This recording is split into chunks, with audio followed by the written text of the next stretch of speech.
Be'ezras Hashem Yisborach. Yoyim Sheni Parshas Behar. Shnas Tovshin Avigdor.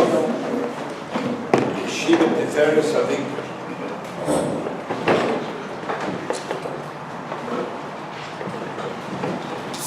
This Parsha discusses the mitzvah discusses the mitzvah of SHLITA.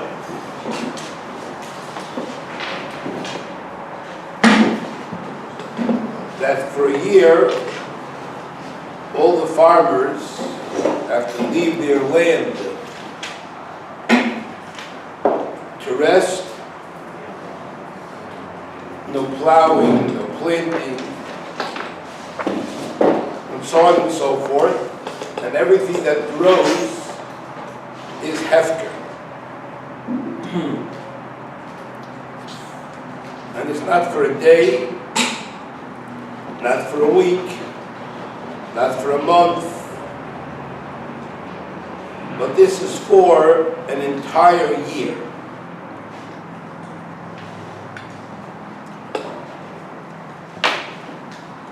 Now, the major problem is human beings, the way HaKadosh Baruch Hu created the world, is that human beings work and then they have Parnossah, they have what to eat. If you don't work, you don't have what to eat. If you work, you have what to eat. So the big question is, over here in this year, what does Hashem expect you to eat? Now, the emes is that HaKadosh Baruch Hu created the world that a person should work every day and have food for every day. But we find, for example, on Shabbos, Hashem says you shouldn't work. Well, the question is, well, where do you eat on Shabbos? The Chazal tell us that there's a system that every single year, at the beginning of the year, Rosh Hashanah, Hashem allots a specific, down to the penny amount of money for each and every individual. It's not allocated by families, it's allocated by individuals. And every individual is granted a certain amount of money. Some more, some less.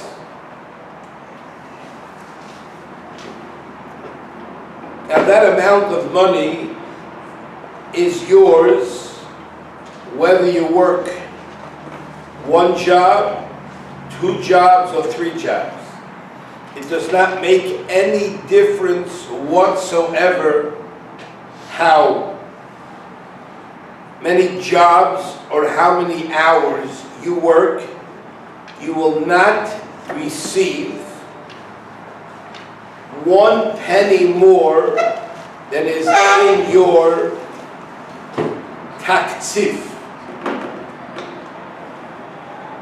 Get that in your mind, it makes no difference. It's completely futile to try to make more money than it's allotted to you. Now, there is sometimes a person who has gathered more money than Hashem allotted to him, but at the end of the day, Hashem creates escape hatches, and Hashem creates drains for which the money goes down the drain.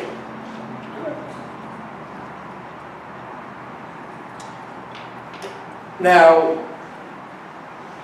that's a very crucial, fundamental piece of information. 2 jobs does not give a person more money. Somebody came to the Chofetz Chaim, Said he has another opportunity for a zweite job. He wants to know, should he make the investment? Chofetz Chaim asked about his first job, a normal job, very well, nice paying job. Chofetz Chaim said, let me ask you a question.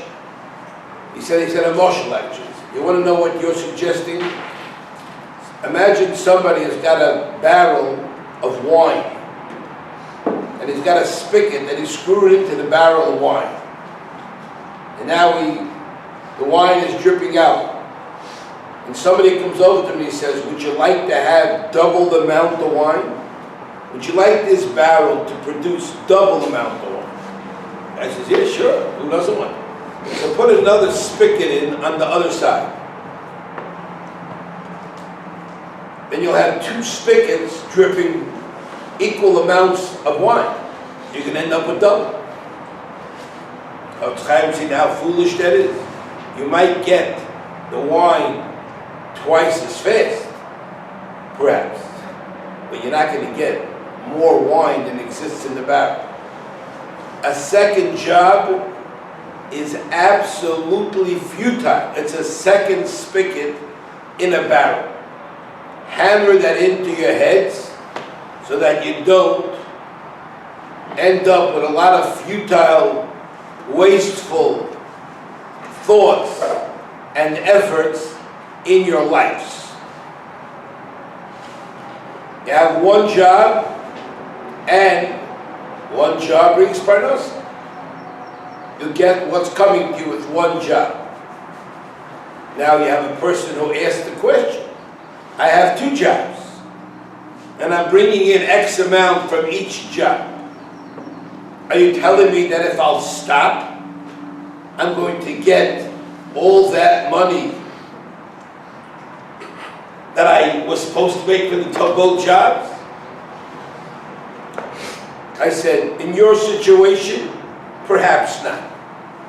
But really, the answer is yes. The person said, what do you mean? I said, if you believe that by working one job, job A, whichever job you pick, you cannot earn more than X amount of dollars a year, and that you require a second job, then what you did is, you're like the guy who has a faucet and he opens the faucet to a drip and he doesn't open the faucet all the way. The wine's going to come out little, much slower. You're not going to get a lot of wine. A person has to bake this into his kishkis. But if you believe that if you're doing hishtadlus, you're working at a normal job, you're doing what Hashem wants, do you think that Hashem is not going to give you your full allotted amount? Whether it be a little or a lot. It's going to make no difference whatsoever. One job is all you need. Here's an example. A couple moves to Eretz Yisroel. Young couple. Doesn't really speak the language. The lady makes it difficult to hold a job. So she began to take different menial jobs. One job, two job, three job. When I spoke to her not long ago, she told me I was working 5 different jobs. Not every day necessarily, but I was working 5 different incomes. And then she called me and I heard she was crazy hours and not a normal life for a person starting a family. So I called her up and I said, my dear young lady, what you're doing is absolutely foolish. I didn't say it's futile, but I said it's foolish. Do you suspect for 1 second that Hashem intended for you to work 5 jobs? Does Hashem intend for anybody to work 5 jobs? Unless Hashem told you with a prophecy that your destiny is to be Mitzrayim, and you're going to be slaves for the Egyptians, that's not Hashem's intention. Hashem expects people to put in normal hishtadlus, 5 jobs, Brog, and Yisroel, and as the whole song and dance, Yisroel this, Yisroel that. They don't pay. You can get 10 shekel an hour. To get 40 shekel an hour is like unheard of.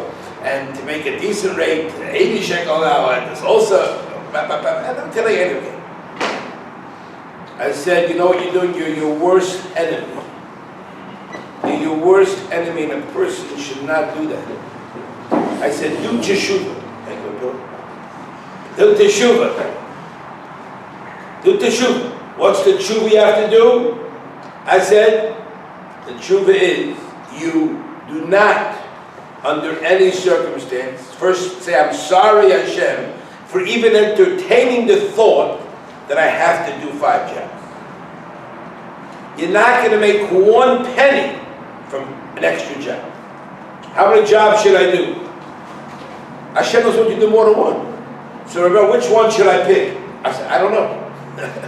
I can't tell which one to pick. You do the eeny, meeny, miny, mo, and you pick one. But you pick the one that you think is most normal, and it's considered a proper shtat. She said, okay, but how am I going to live? How am I going to pay? Rent is at Yisroel these days. Things cost. I like that. I don't like that. I have to eat chicken during the week, and my family this, but that. Yeah. A couple of years go by, and I spoke to her, but never about that again. So, by the way, I never got back to you about that discussion we had. You remember that discussion? I said, I remember it very clearly. I want you to know that shortly afterwards, I decided to do tshuva, and I went down to 1 job.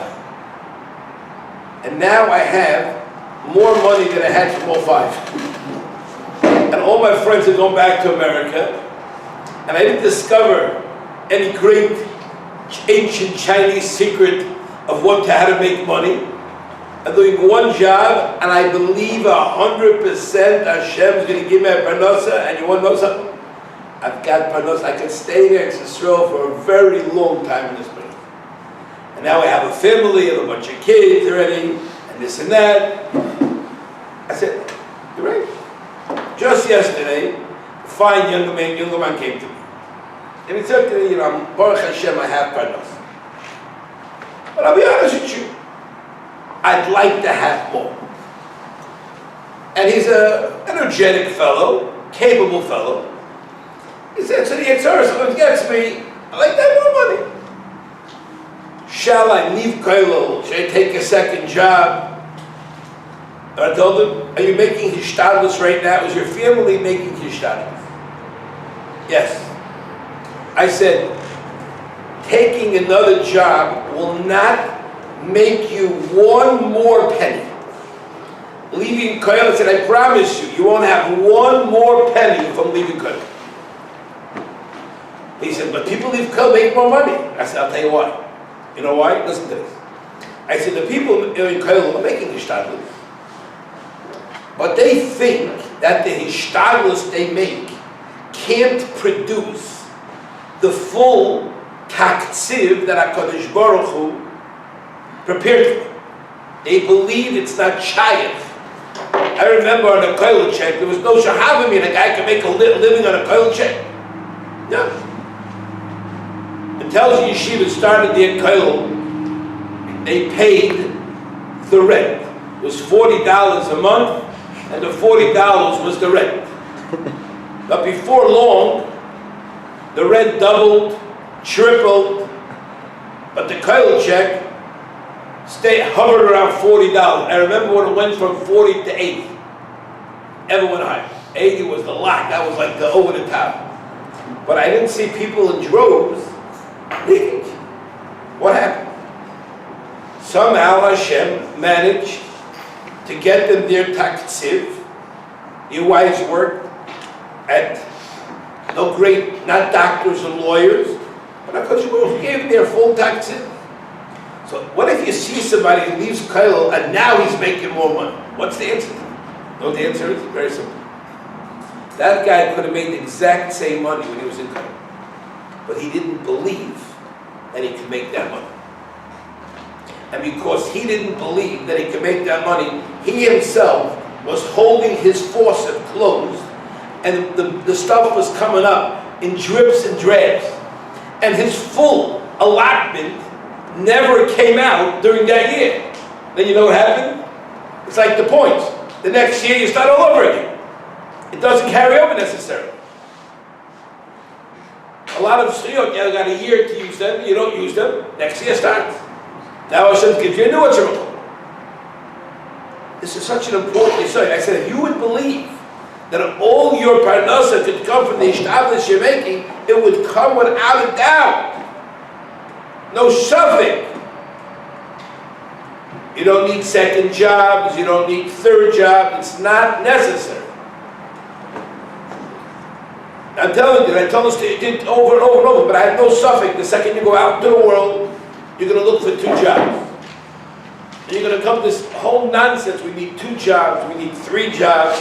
Maybe my wife should work part-time at this, part-time at that. I'm going to try morning and night job. It's not what HaKadosh Baruch Hu wants. It's not necessary. You're sitting on a gold mine. The money is predetermined.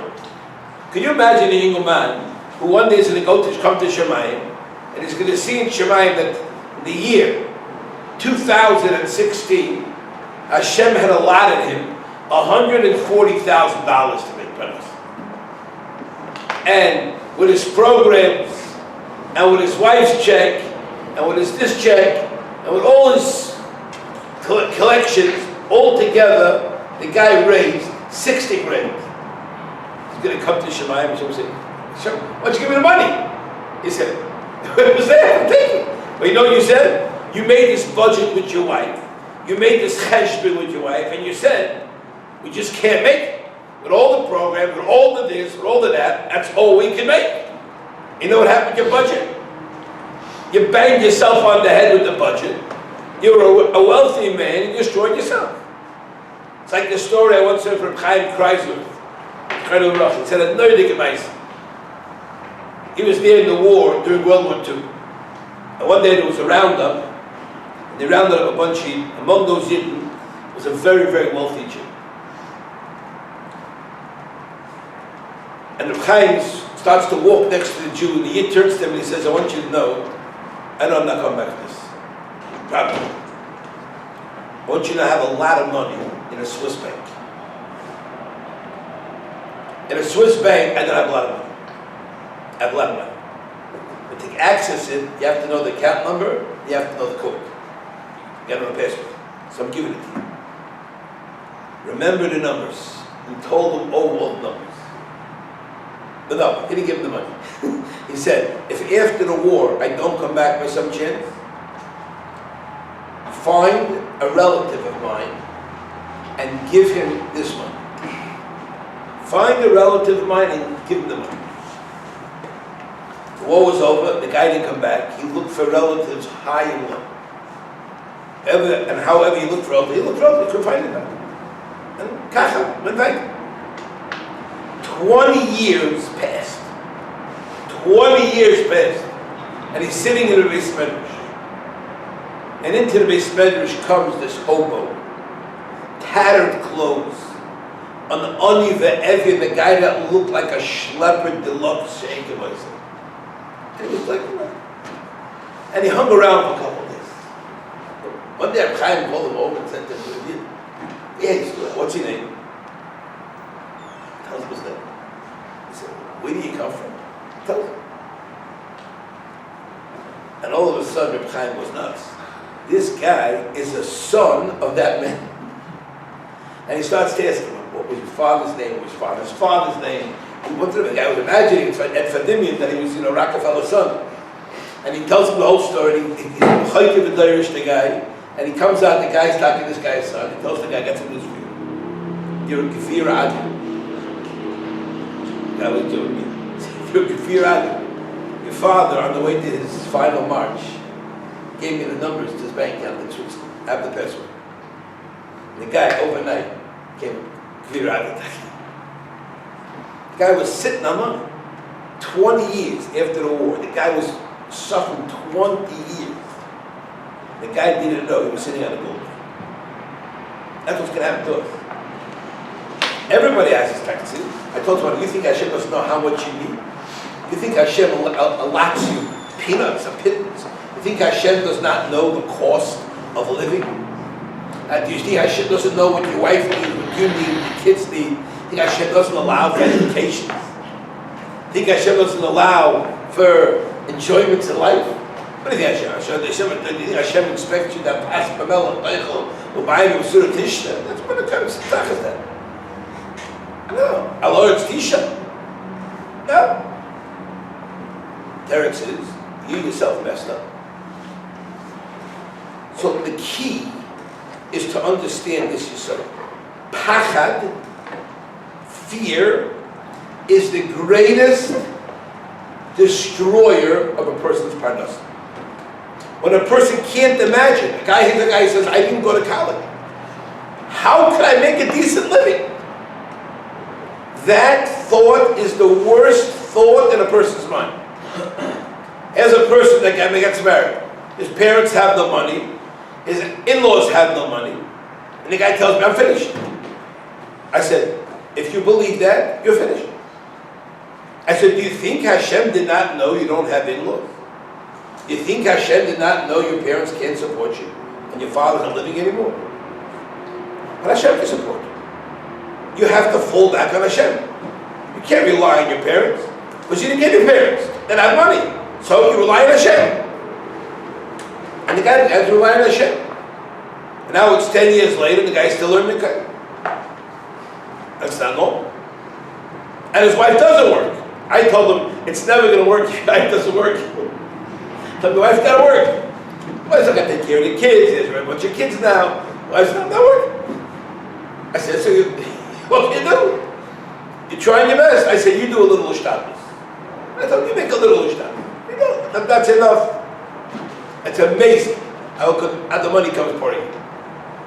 I said, Hashem, give me money. I said, make a cheshbon how much you earn. This is not normal. Now, the big elephant in the room is when Hashem asks a person to do shviyas, he says, don't work. In 1 year, no work. No, the problem is no. So how am I going to eat? Now, on Shabbos, Hashem says, don't work. And Hashem said, spend properly for Shabbos. All your expenditures for Einik Shabbos do not come off your taktiv. Your yearly taktiv that Hashem allots you, Shabbos for Yom Tov is not included in that. That's above and beyond. So here's a guy who decides he has no money. I asked the English man, how come you have white paper plates on your Shabbos table? And how come you have white plastic cheap forks like you bought in the dollar store on your table? Why don't you put nice paper plates? Put real plates. Oh, no, we have no money. I'm tippish. Plates are free. The stuff's on the house. It's not nichol in your cheshbon. What are you doing to yourself?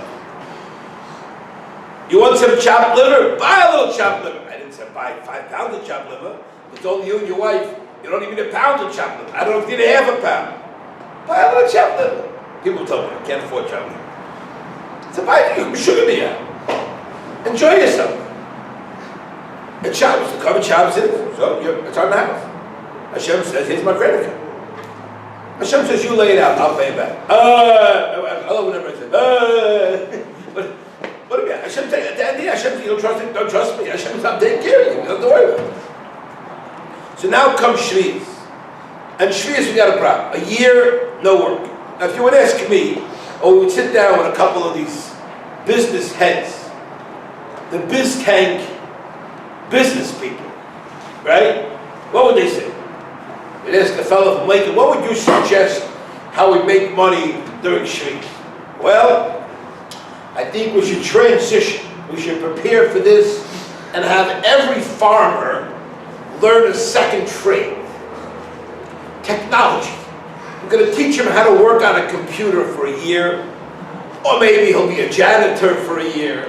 He'll clean yeshivas, we'll get him a job cleaning yeshivas, or maybe we'll get him some other job, mechanic, farm worker, machinery, maybe we'll get him a mechanic job. Come on, what kind of plans? think all kind of plans. Know what Hashem says? Don't even think of that suggestion. Could you get another job in Shvius? You could, but you're a fool. Hashem said, it's not necessary. It's not necessary. It's like the guy who has a Parnossah and Hashem's giving him, so I'm taking care of you, and you say, I want a second job. Not going to make a difference. So now the question is, why would you even ask such a question? The Chisayim Rumanaycha. You shouldn't ask any questions. Hashem should just say, you keep Shvius, I'm going to take care of you. You keep Shvius, with Tzivisi as Berchosi. The Torah over here speaks at length, and it says, and if you're going to ask a kasha and say, Ma'anoicha, what am I going to eat? So then, I'll give you my answer. Why the Torah go down long length? The Sfarim say an amazing Torah. And the Torah goes like this. You have to know that if Hashem tells a person to keep Shvius and not to work for a year, it should be Shabbos LaHashem, you got nothing to worry about. You can be certain that Hashem is going to provide for you without a suffering. I mean, it would be ludicrous to think that Hashem is going to ask you to do something and to suffer for a year. It would be heresy, it would be mamish craziness. You think Hashem is going to make you fast for a year? How can you even think like that? How can it end you? You're doing a mitzvah that Hashem commanded you, and you're going to lose out from the mitzvah. Is it possible for a person to lose from a mitzvah? How could you lose from doing the Ratzon Hashem? To entertain such a thought is why. And the emes is, if you don't have such a question, Hashem will take care of you. Hashem is not going to. If Hashem says you don't have to work in the 7th year, Hashem is telling you when you don't have to work, I'm taking care of you. It's unsuffering. But what if a person comes and he says, I start to get nervous.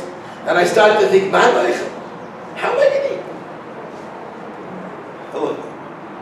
Do you think Hashem is going to make you start? But I'm afraid. Oh, you have pachad. You have fear. You know what you did just now? You just shut the faucet. What happened is just now, you weakened Hashem's koyach to give you your full Parnossah that year. And you yourself just shut the faucet on yourself. But Hashem in Shvius, because it's a big nisayim, Hashem does an amazing miracle. You know what Hashem says? The Chisayim, man leichel. If you say, Hashem, I can't trust that, I can't accept. I just can't buy it that. And you shut the faucet. You know what Hashem does? Hashem opens up a new pipeline. Hashem is mechadish new chidushim. And he says, if you have that negative thought of ma noichel, what am I going to eat? And you're challenging Hashem, instead of Hashem saying to you, bah humbug, that's your problem, you're a millionaire, you don't know it, Hashem says, Tzivisi es berchos. Hashem gives a gewaltige bracha. But Hashem doesn't want you to do that. What Hashem wants you to do is Hashem wants you not to be pagan. Don't mess up the pipes. Don't mess up the oil pipes that are bringing the oil to you, that are bringing the gas to you. Not only is this, it's detrimental for a person. But it comes out that when you have emunah and bitachon, you know what that is? That's a pipeline. Everybody's got a pipeline into a, everybody's a pipeline. How does oil get piped across the world? Pipelines. Because you can't find oil in every place. So you have to pipe it in. Hashem pipes in Parnossah to every single person. Now, if a person is paigim in his emunah, that person now stops the pipeline. So there's one guy who blows up the pipeline, like the ISIS people in Egypt. They blow up the pipelines and the gas line and disrupt totally. Some guys put Pampers in the pipelines and they mess up the pipeline. Now the shaving can't come. But if a person keeps an open mind and he's mechazik himself and he's bitachim, and he tells himself, I'm going to have every single thing that I need. There's a young man that comes to me not long ago, maybe 2 weeks ago, and he says, my Parnossah, I'm not making ends meet. What's not an ends meet? I think it's causing problems, I think it's causing this. I said, are you putting in the proper ishtar? He said, what do you mean? I said, are you doing your old shtick of getting to work like 2 hours late? When I first got involved with him, that was his shtick. Now he had a boss, I don't understand why, but his boss let him come whenever he wanted to work. But he only paid him for the time he was at the job. I told him, you're not doing what Hashem wants. Because you're not such a tzaddik that you could work for a little and you're going to have all your Parnossah. You understand that, right? I said, but if you put a full day's work in, you will have more Parnossah. So we worked with him, we got him up to stuff. Now recently he called me and he said to me, I'm back to my old games. I go, goes to sleep late, wakes up late, until he's slow-moving vehicle. Now the problem is, she said to me, how in the world am I ever going to make a wedding? How am I going to make a wedding? How am I going to pay for it? I got a bunch of kids. I said, you want to know something? The same one who gave you the kids is going to give you the money for the wedding. You know what happens? Then what happens? People don't believe it. People believe that if I have kids and I bring them up, why would Hashem give me money to make a bar mitzvah? Why would Hashem give me money to make a wedding? Why would he do that? You know why? Because Hashem provides people what they need, with all their needs. That's what HaKadosh Baruch Hu does.